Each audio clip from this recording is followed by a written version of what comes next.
Հայաստանի Հանրապետության կրթության, գիտության, մշակույթի և սպորտի նախարարությունը և երեխաների հատուկ ստեղծագործական կենտրոն ՊՕԱԿ-ը ներկայացնում են։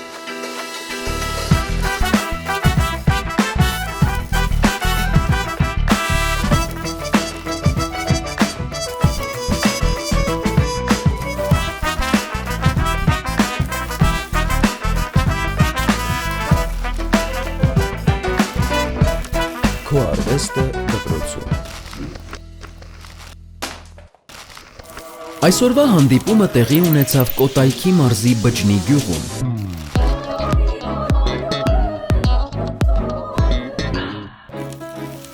Օրվա հյուրը դերասանուհի, ռեժիսոր Տաթևիկ Մելքոնյանն է։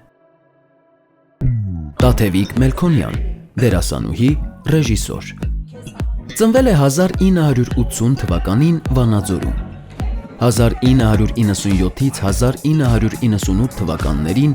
սովորել է Ռուսաստանի Տամբով քաղաքի Դերժինսկու անվան պետական համալսարանում, դերասանական ֆակուլտետում։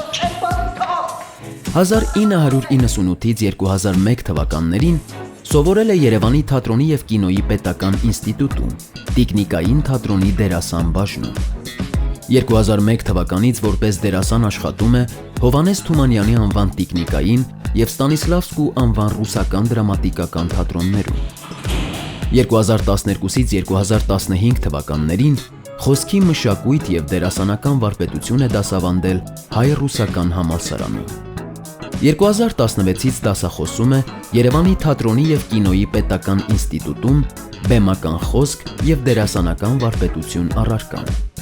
2023 թվականից Մեհեր Մկրտչյանի անվան արտիստական թատրոնի տնօրենի ժամանակավոր պաշտոնակատարն է, իսկ 2025 թվականին նշանակվել է որպես տնօրեն։ Մասնակցել է մի շարք միջազգային փառատոների,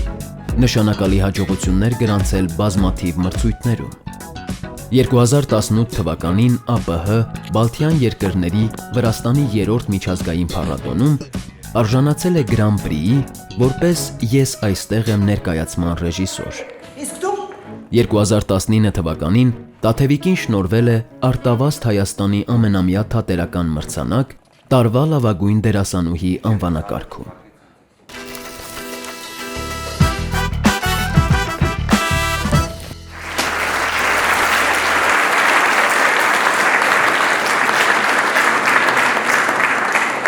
Բարև ձեզ, ուրախ եմ ձեզ տեսնել ու շնորհակալ եմ, որ եկել եք այս հանդիպմանը։ Ես այսօր կուզեի խոսել թատրոնի մասին, բայց խոսել թատրոնի հակառակ կողմի մասին։ Ու նաև կուզեի, որ մենք ոչ թե ես պարզապես ելույթ ունենամ, այլ մեր զրույցը տեղի ունենա որպես երկխոսություն, այսինքն ընթացքում ես կուզեմ, որ մենք շփվենք։ Կուզեի իմանալ կամ ձեռք բարձրացրեք, ով է եղել թատրոնում, վստահ եմ շատերը։ Հիանալի, գրեթե բոլորը, ոնց որ թե բոլորը։ Դուք հավանաբար նայել եք մանկական ներկայացում, չէ՞, որը տևել է հավանաբար մի ժամ կամ մի քիչ ավել։ Հիմա ես կուզեի ներկայացնել, թե այդ մի ժամվա համար ինչքան աշխատանք է տարվում թատրոնում, որպեսզի դուք մի ժամ վայելեք ներկայացումը։ Ձեր կարծիքով ինչից է սկսվում ներկայացումը։ Ոչ թե ներկայացումը, այլ աշխատանքը ներկայացման վրա։ Ինչից է սկսվում։ Ինչպես։ Սցենարից։ Հիմա եկեք տարբերենք սցենարը պիեսից։ Սցենարը վերաբերում է ֆիլմին։ Սցենարը գրվում է ֆիլմի համար, թատրոնի համար գրվում է պիես, կամ եթե պարզապես արձակ ստեղծագործություն է, կատարվում է բեմականացում, այսինքն հարմարվում է տեքստը բեմին։ Այսքանը հիշեցինք։ Բայց ճիշտ է, այո, տեքստից է սկսվում, պիեսից է սկսվում։ Ով է ընտրում պիեսը։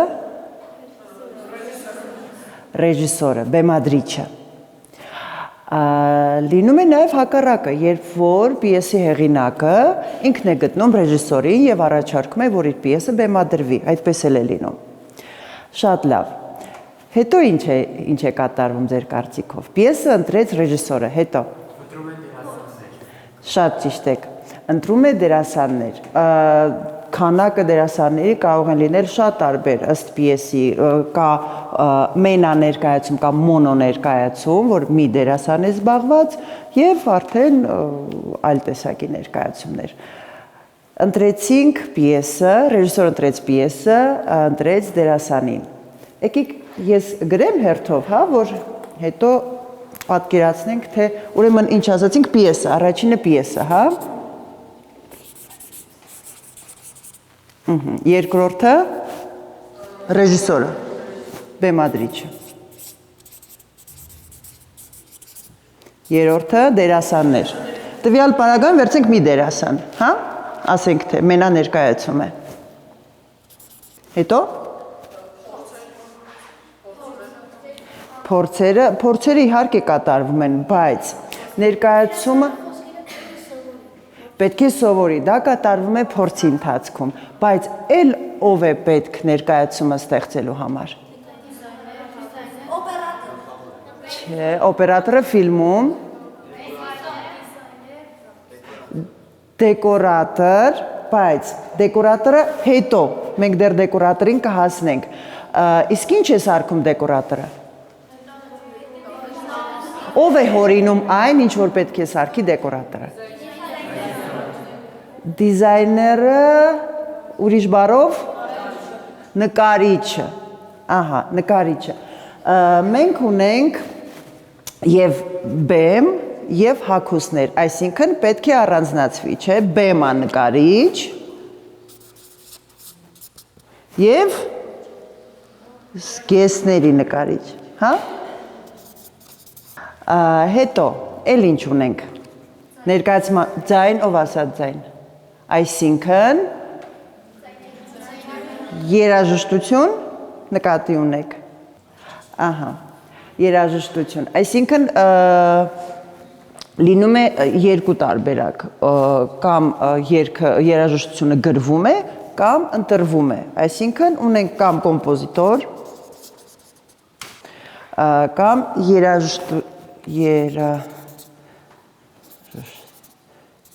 երաժշտության ձևավորող։ Էլ ինչ ունենք, գրել ենք զգեստների նկարիչ,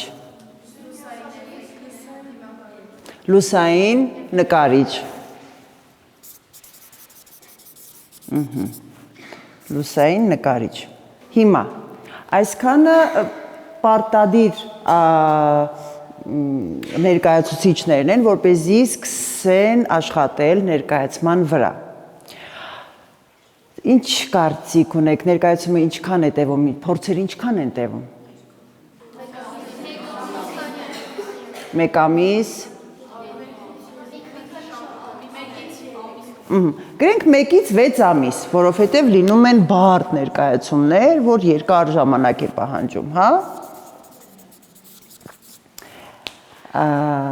Փորձերը ընթանում են, նկարիչը իր գործն է անում, բերում է ռեժիսորին ցույց է տալիս, ընտրում են հագուստները եւ այլն, երաժշտությունը, իսկ երբ որ ներկայացումը արդեն գրեթե պատրաստ է։ Ձեր կարծիքով ովքեր են եւս ներգրավված ներկայացման process-ի մեջ։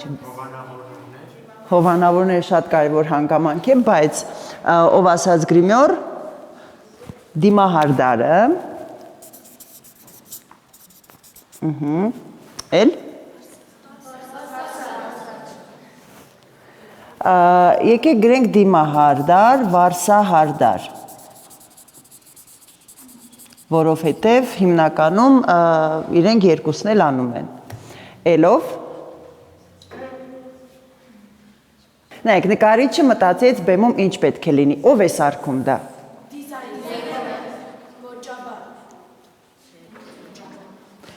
Քիչ առաջ ասել եք, դեկորատոր, բուտաֆոր, հա,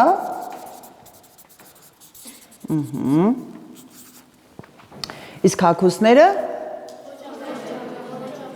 չէ, նկարիչը արդեն գիտի ինչ է ուզում, ով է ստեղծում, տերցակը,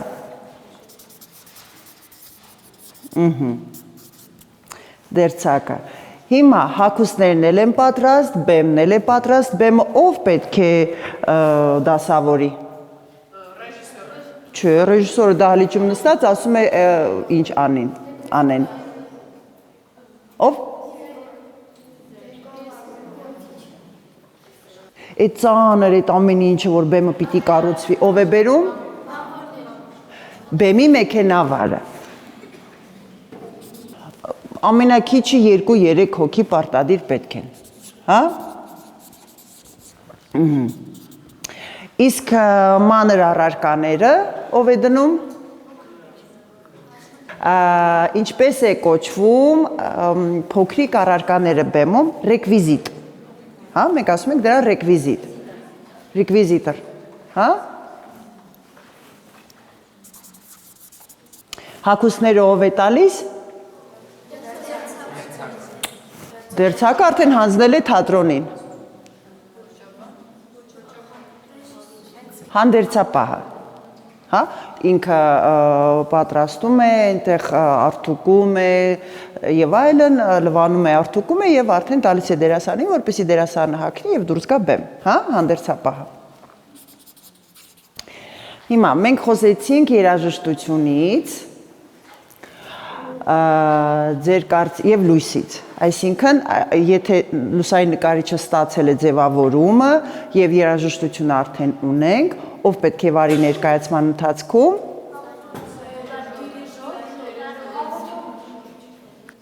Լուսային օպերատորը, հա։ Որ գնացել եք թատրոն, երևի տեսել եք դահլիճի ետևի մասում մարդիկ են նստած, իրենք վարում են ներկայացումը։ Եվ բնականաբար ձայնային օպերատորը, հա։ Հիմա, որպեսզի ներկայացումը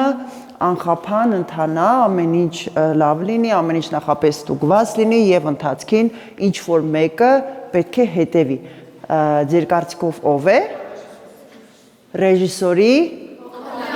օգնականը։ Ահա։ Սա էլ իմացանք, դուք տեսնում եք ինչ ահռելի ցանկ է դառնում մի ներկայացման համար, բայց դեռ չենք վերջացրել։ Որպեսզի դուք մտնեք դահլիճ եւ ձեզ դիմավորեն, ձեր տեղերը ցույց տան եւ դուք ձեզ այնտեղ լավ զգաք, ով է ձեզ դիմավորում։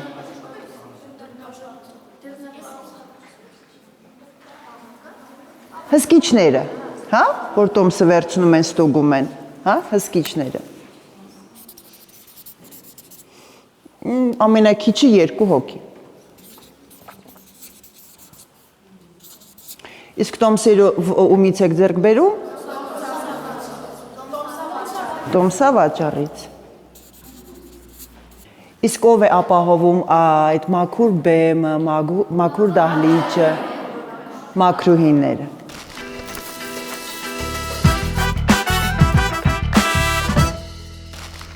Հիմա հիշեցինք, չէ, ինչքան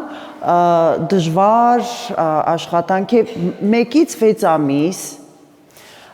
ամենակիչը 21 հոգի, դեռ ավելին, մինչև 30 հոգի աշխատում է ներկայացման վրա, որը կարող է տևել ամենաշատը մի ժամ եւ տխուր փաստը ասեմ, որ երբեմն այդպես էլ է լինում, բոլորը աշխատում են ու ներկայացումը չի ստացվում։ Այդպես էլ է լինում, բայց եկեք տխուր բաների մասին հիմա չխոսենք, պատկերացնենք, որ ներկայացումը ստացվել է եւ դու գնացել եք, դիտել եք։ Հիմա ես կուզեի, որպեսզի ակնհայտ երևա այս ամենը ինչ է կատարվում։ Եկեք հերթով, ասենք պատկերացնենք, քանի որ թատրոնից ենք խոսում, բոլորս մեզ վրա վերցնենք մի դեր, հա։ Ով կարող է հանդես գալ որպես պիեսի հեղինակ։ Խնդրեմ, համեցեք։ Ով կարող է հանդես գալ որպես բեմադրիչ։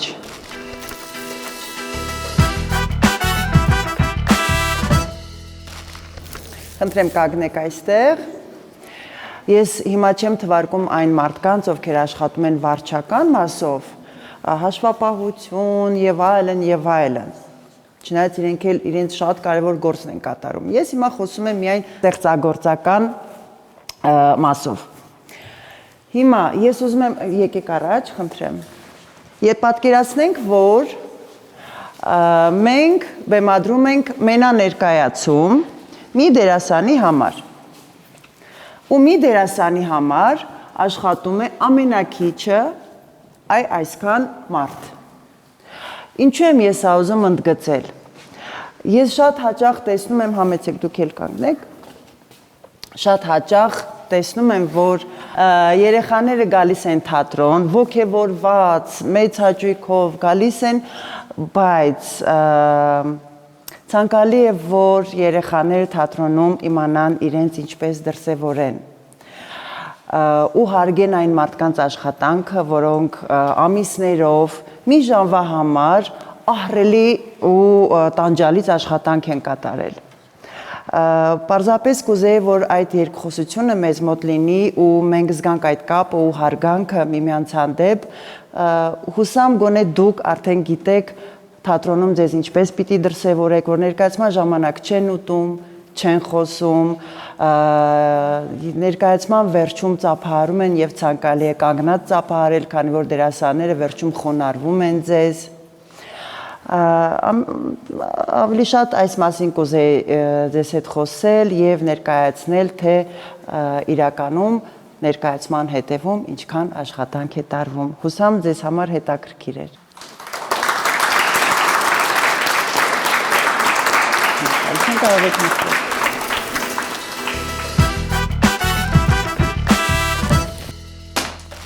Ես ուզում եմ ձեզ հարցնել, դուք որ տարիքից եք սկսել աշխատել այն ուղղությամբ, որ դարձել եք դերասան եւ հասել եք այսպիսի մեծ բարձունքների։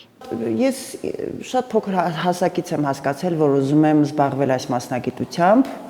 անգամ այն ժամանակ պատկերացում չունեի, որ ինչ դժվարությունների կհանդիպեմ եւ ինչպես կընթանա այս ուղին, բայց արդեն ավելի կոնկրետ զբաղվել եմ, այսինքն ընդունվել եմ ինստիտուտ դպրոցից հետո, ավարտել եմ Ռուբեն Բաբայանի կուրսը, հետո սկսել եմ արդեն ինստիտուտում սկսել եմ աշխատել տարբեր թատրոններում։ Ինչու եք որոշել, որ հենց պետք է դերասանուհի դառնալ։ Իրականում ամենադժվար հարցերից է, որովհետև առաջինը գալիս է, որ ասեմ, չգիտեմ։ Բայց իհարկե ինչ որ պատճառ կա, պարզապես շատ փոքր հասակից եմ ուզել դերասանուհի դառնալ, ու ոչ թե ինչ որ մեկին տեսել եմ, ոգեշնչվել, այլ չգիտեմ, ինչ հիշում եմ, ես իմացել եմ, որ պետք է դառնամ դերասանուհի ու պատճառը նույնիսկ հիմա չեմ հիշում, թե ինչու։ Պարզապես երևի ինձ դուր էր գալիս ստեղծագործել, քանի որ իմ ծնողները նույնպես ստեղծագործող են եղել ու մեր տանը շատ հաճախ ես տեսել եմ դերասանների, երաժիշտների, քանդակագործների ու անընդհատ արվեստի հետ ես առնչվել եմ, երևի թե բնական ինչ որ ընթացք էր, որ ես ուզում էի բեմում լինել ու արվեստով զբաղվել։ Որն է ձեր սիրելի ժանրը, որի հիմնականում սիրում եք խաղալ եւ դա ձեր սիրած խաղերն են։ Սիրելի ժանրը ինձ համար մնաց կատակերգությունը, որովհետև գրեթե այդ տեսակ դեր չեմ ստացել։ Ինձ միշտ տալիս են լուրջ դերեր, այդպես ուժեղ կանանց դերեր, ինչ որ կամ դրամատիկ դերեր։ Ես միշտ երազել եմ կատակերգության մեջ խաղալ ու պատկերացրեք այսքան մեծ փորձ ունեմ բեմում, կարող եմ ասել, որ ես այդ տեսակ դեր չեմ ունեցել։ Ինձ հետաքրքրում է, թե ձեր կարծիքով դերասանի համար ամենադժվարին շրջափուլը երբ է լինում իր աշխատանքային գործունեության ընթացքում։ Որպես դժվարություն կարող եմ ասել, ամենադժվար եւ տհաճ բանը, երբ որ դու աշխատում ես ռեժիսորի հետ, որին չես հասկանում։ Երևի թե ամենադժվարը դա է, որ հնարավորություն էլ չունես հրաժարվելու, պարտավոր ես աշխատել այդ ռեժիսորի հետ ու պետք է հաղթահարես շատ հանգամանքներ ու պահեր ու պատվով դուրս գալ բեմ։ Շնորհակալություն։ Ինչ նոր կարողություններ է ձեզ տվել թատրոնում աշխատելը։ Երևի թե ինքդ քեզ ավելի լավ ճանաչելու հնարավորություն, որովհետև ամեն դեր ստանալուց հետո ամեն կերպարի վրա աշխատելիս դու նորովի ես քեզ բացահայտում ու հասկանում ես, որ իրականում մենք ինքներս շատ քիչ ենք մեզ ճանաչում։ Ինչպես որ դուք ասենք գիրք եք կարդում, համեմատականներ եք տանում ձեզ հետ, չէ՞ որ նոր բաներ եք բացահայտում, հուսամ գիրք շատ եք կարդում, գիրք շատ կարդած եք երեխեք։ Այնպես էլ կերպարի վրա աշխատելիս, այո, ինքնաճանաչման փուլերով ես անցնում։ Երբ դժվարությունների եք հանդիպել, ինչ ձեզ ստիպեց առաջ շարժվել, առաջ գնալ, որն էր ձեր մոտիվացիան։ Երբ որ զգում ես դու ինքդ քեզ հետ հաշտ չես, ու երբ որ դու զգում ես, որ այդ հարցում քեզ ոչ ոք չի կարող օգնել եւ ուզեն էլ չեն կարող օգնել, որովհետեւ խնդիրը քո մեջ է, հասկանում ես, որ ինքդ քեզ պետք է փրկես, բուժես ու գնաս առաջ։ Իրականում կյանքում շատ հաճախ այդպես էլ լինում է, առանձնապես մի սպասեք, որ գալու են,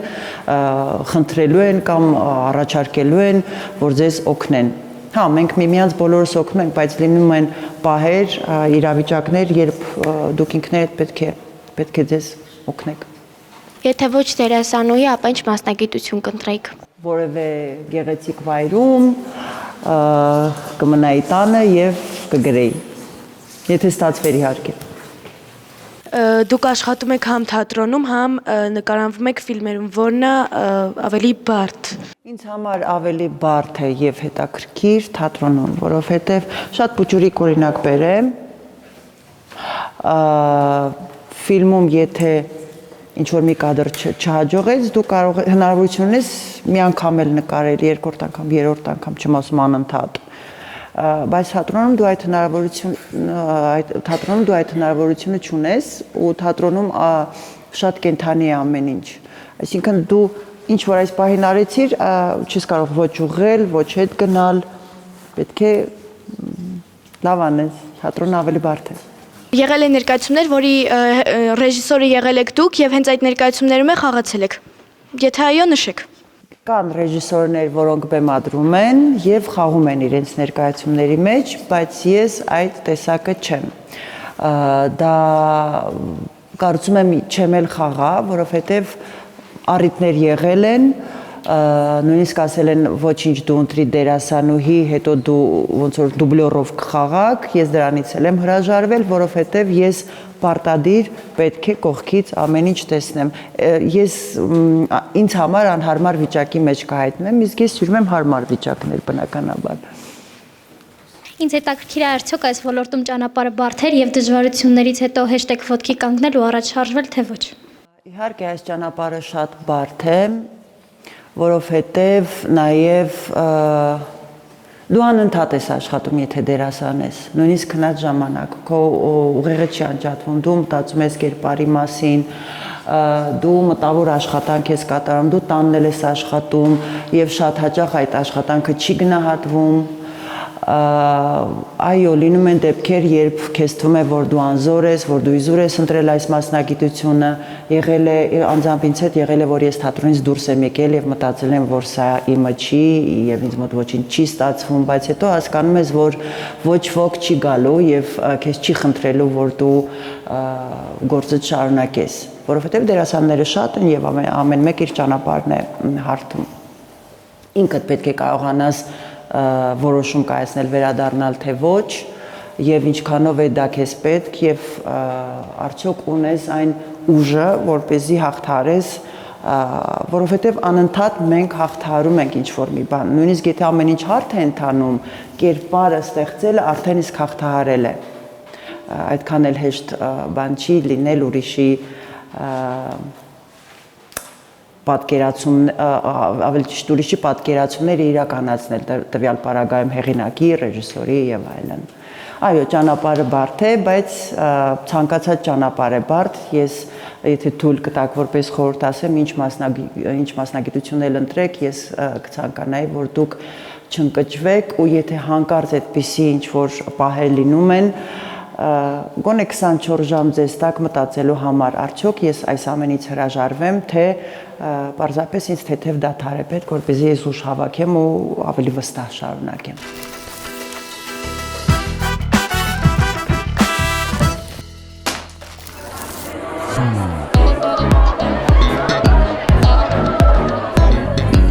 Նախ շնորհակալ եմ այսպիսի լավ նախաձեռնության համար։ Լիարժեք գոհ եմ ու բավականացված։ Տաթև Մելքոնյանի զրույցը շատ հաճելի էր, քանի որ նա մեզ փոխանցում է շատ ջերմ մթնոլորտ։ Նախ շնորհակալ եմ Տաթևիկ Մելքոնյանին անկեղծանալու համար, որովհետև ոչ բոլոր դերասաններն են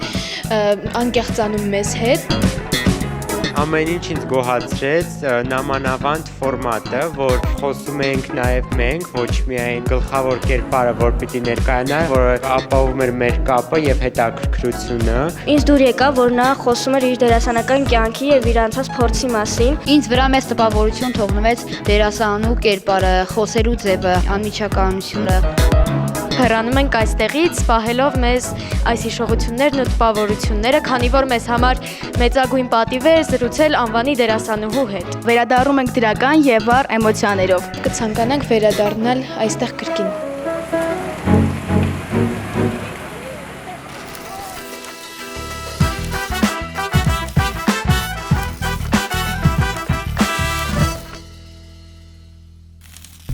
Գույներ, թե սև ու սպիտակ։ Սև ու սպիտակ։